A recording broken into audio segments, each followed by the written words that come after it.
বেণীমাধব, বেণীমাধব, তোমার বাড়ি যাব। বেণীমাধব, তুমি কি আর আমার কথা ভাবো? বেণীমাধব, মোহনবাসী তমাল তরুমূলে বাজিয়েছিলে, আমি তখন মালতী স্কুলে ডেস্কে বসে অঙ্ক করি। ছোট্ট ক্লাস ঘর, বাইরে দিদিমণির পাশে দিদিমণির বর। আমি তখন নবম শ্রেণী, আমি তখন শাড়ি। আলাপ হলো বেণীমাধব সুলেখাদের বাড়ি। বেণীমাধব, বেণীমাধব, লেখাপড়ায় ভালো, শহর থেকে বেড়াতে এলে আমার রং কালো। তোমায় দেখে এক দৌড়ে পালিয়ে গেছি ঘরে। বেণীমাধব, আমার বাবা দোকানে কাজ করে। কুঞ্জে অলি গুঞ্জে তবু ফুটেছে মঞ্জরি, সন্ধেবেলা পড়তে বসে অঙ্কে ভুল করি।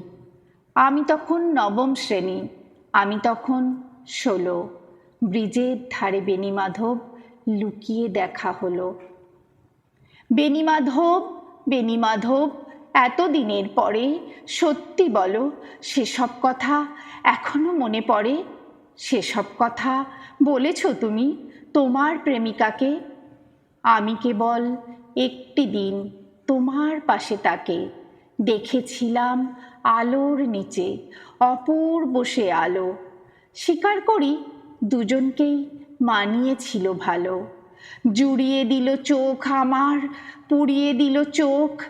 বাড়িতে এসে বলেছিলাম ওদের ভালো হোক। রাতে এখন ঘুমাতে যাই একতলার ঘরে, মেঝের উপর বিছানা পাতা, জ্যোৎস্না এসে পড়ে। আমার পরে জীবন ছিল চোরাপথের বাঁকে মিলিয়ে গেছে, জানি না, জানি না আজ কার সঙ্গে থাকে।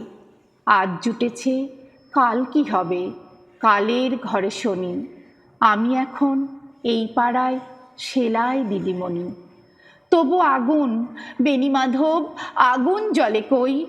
কেমন হবে আমিও যদি নষ্ট মেয়ে হই?